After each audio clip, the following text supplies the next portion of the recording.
الٹا پریشان ہوتا ہے. اور ان کے حل کرنے کے لیے ایک آدمی نے کہا, میں نے اللہ کو کہا کہ یا اللہ مجھے اپنے دوستی میں لے جا, مجھے ٹھیک کر دے. اللہ نے میرا کاروبار بند کرا دیا. Seriously I was going very fine. اس سے میرا بی پی نیچے گرایا ہے, ٹھیک ہے, مجھے ٹھنڈا کیا اور میرا کاروبار بند کرا دیا, میں چھوڑ کے بھاگ گیا. اب میں بیٹھا ہوں دعا میں پھر کہ یا اللہ میرا رزق بند ہو گیا. اللہ تعالیٰ کہتا ہے صبر کا, تجھے کیسے پتا تیرا رزق بند ہو گیا؟ میں تیرے رستے بنا رہا ہوں, کیونکہ جو تمنا تو نے کی ہے تجھ میں وہاں تک پہنچنے کی اہلیت نہیں ہے. دیکھیں آپ اللہ کو کیوں کہتے ہیں کہ یا اللہ مجھے رزق عطا کر؟ آپ میں رزق تک پہنچنے کی کیپیسٹی نہیں ہے. انسان میں چونکہ رزق کمانے کی کیپیسٹی نہیں ہے, ہر آدمی میں کوئی نہ کوئی چالاکی تو ہوتی ہے. تو پڑھے لکھے کم پڑھے لکھے کی بات نہیں ہے. ایک آدمی پڑھا لکھا ہے وہ پڑھے لکھے طریقے سے رزق ڈھونڈ لے, پھر ایک کم پڑھا لکھا ہے وہ مزدوریاں کر کے امیر ہو جائے. کچھ نہ کچھ تو سسٹم لگا لے گا نا اپنا. مسئلہ یہ ہے کہ ہم اپنی زندگیوں میں یہ دیکھ چکے ہوتے ہیں کہ ہم رزق تک اپنی کوشش سے نہیں پہنچ سکتے, ہم اس کی کوشش کر سکتے ہیں. رزق دینے کا سسٹم ایک بالکل الگ چیز ہے. ہاں بظاہر یوں دکھائی دیتا ہے کہ جیسے ایفرٹ کی وجہ سے ہی آتا ہے, اور آتا بھی ہے, میں انکار نہیں کرتا, لیکن در پردہ جب اللہ تعالیٰ نے کہا میں رازق ہوں اور میں وہاں سے دیتا ہوں جہاں سے تمہیں گمان نہیں ہوتا, تو اس کا مطلب ہم ہمیشہ دیکھتے آتے ہیں کہ جو ہم کوشش کرتے ہیں اس کے نتیجے میں ایسے نتائج پیدا ہوتے ہیں کہ ہم نے کوشش اس طرح کی, یا رزق اس وجہ سے یہاں سے نکل آتا ہے, اور پھر ہم کہتے ہیں ہم یہاں سے ادھر آئے. کوئی بات نہیں, آدمی اس کی توجہ تو تراشتا ہی ہے, اس میں تو کوئی حرج والی بات نہیں ہے. اب آپ نے دعا کی کہ یا اللہ میرا رزق بڑھا دے. اب اللہ نے آپ کی جاب نکال دی پیچھے سے, آپ کسی کمپنی میں تھے ہوں گے, اللہ نے آپ کی جاب ختم کر دی. کوئی مانگی ہوگی دعا آپ نے, اس کا رزلٹ آ گیا یہ, آپ فارغ ہو گئے. اب آدمی کو یہ سائنس سمجھ نہیں آتا, آدمی اس کو سائنس سمجھتا ہی نہیں ہے, آدمی اس کو مصیبت سمجھتا ہے. جب اللہ رسپونڈ کرتا ہے آدمی کو مصیبت پڑ جاتی ہے کہ مسئلہ بڑھ گیا, تو یہ مجھے کیا کرتی ہے, دعا بھول گئی.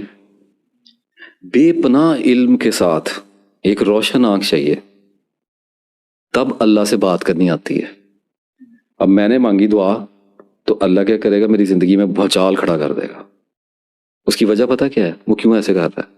وہ یہ بھی تو کر سکتا ہے نا کہ میں رات کو اٹھوں, میں سو کے صبح اٹھوں رات کو تو میری دل کی دنیا بدل گئی ہو, اور میرے ہاتھ میں تسبیح ہو, اور میں وضو کر کے مسجد کو نکل جاؤں دفتر جانے کی بجائے. ایسا کبھی نہیں کرے گا. وہ کر سکتا ہے, اس کی وجہ ہے اس کے پاس ایک. اگر وہ آپ کے ساتھ میرے ساتھ کر سکتا ہے تو آپ کے ساتھ پھر کیوں نہ کرے گا؟ آپ کا کیا قصور ہے؟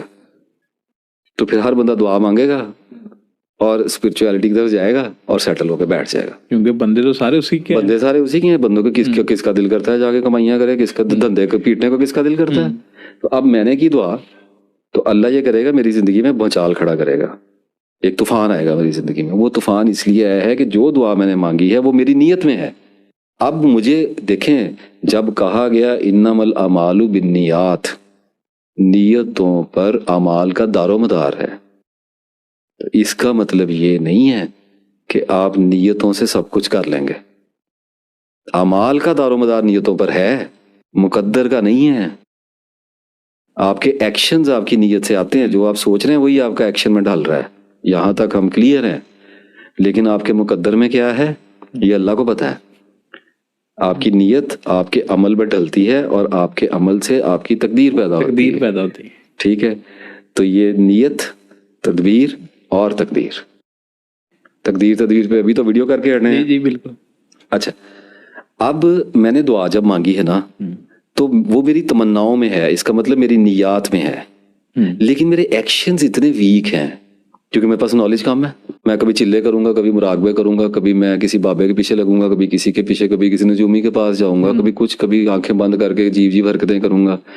تو وہ کیا کرے گا کہ وہ میری زندگی میں حادثات بھیجے گا, وہ میری زندگی میں ایسے لوگ بھیجے گا جو مجھے ڈپریس کریں گے, یا مجھے تحریک دیں گے, یا مجھے موٹیویٹ کریں گے. کردار بدلے گا میرے, وہ میرے واقعات ایسے کر دے گا جس کے اوپر وہ میری نفسیات کے اندر ایسا دباؤ پیدا کرنا شروع کرے گا میری دعا کے لیے, میری دعا کی قبولیت کے لیے, جس کی وجہ سے میں ان راستوں کا آہستہ آہستہ مسافر ہونے لگوں گا جن پہ میں اپنی مرضی اور اپنی کوشش اور اپنی دریافت سے کبھی بھی نہیں پہنچ سکتا. ہر بندہ کہتا ہے میں نیک ہو جاؤں, نیک ہو کے نہیں جاتے ہیں. اپنی کوشش سے جنت لے لو, پھر اپنی کوشش سے اللہ تعالیٰ کو کنونس کر لو. پھر دعا کی ضرورت کیا ہے؟ ضرورت کیا ہے؟ تو نہ مانگے اس کا مطلب یہ ہے کہ جب آپ دعا اللہ سے کریں گے، جتنی بڑی آپ نے آس اللہ سے رکھی ہے اتنی لمبی پھر آپ کو کمیونیکیشن کے لیے بھی تیار رہنا ہے.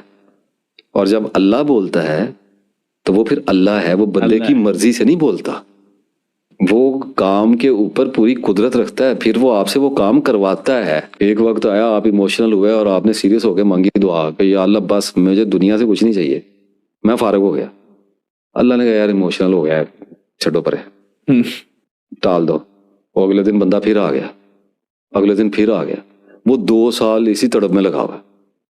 نہیں میں دوستی کرنی ہے، مطلب یار جان دے یار کی کر رہے کی کر لیں. ٹھیک ہے چھڈ پرے، میرے کو بڑے یاد ہیں تو رہن دے. ٹھیک ہو گیا، نہیں میں کرنا ہی کرنا، میں کرنا ہی کرنا. اب ڈپریس ہوئی، پھر آخر کار اللہ سیریس ہو جاتا ہے، اللہ تعالیٰ متوجہ ہوتا ہے آدمی پہ. اے جن و انس، ہم بہت جلد فارغ ہو کر تمہاری طرف متوجہ ہوتے ہیں. آئی ول سی یو.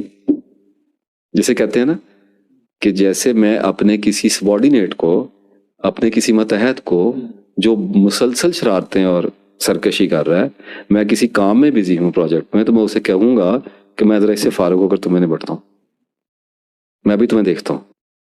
تو پھر اللہ تعالیٰ سیریس ہو کے، جب بندہ بہت سیریس دعا مانگتا ہے نا، تو پھر اللہ تعالیٰ اس کی طرف متوجہ ہوتا ہے.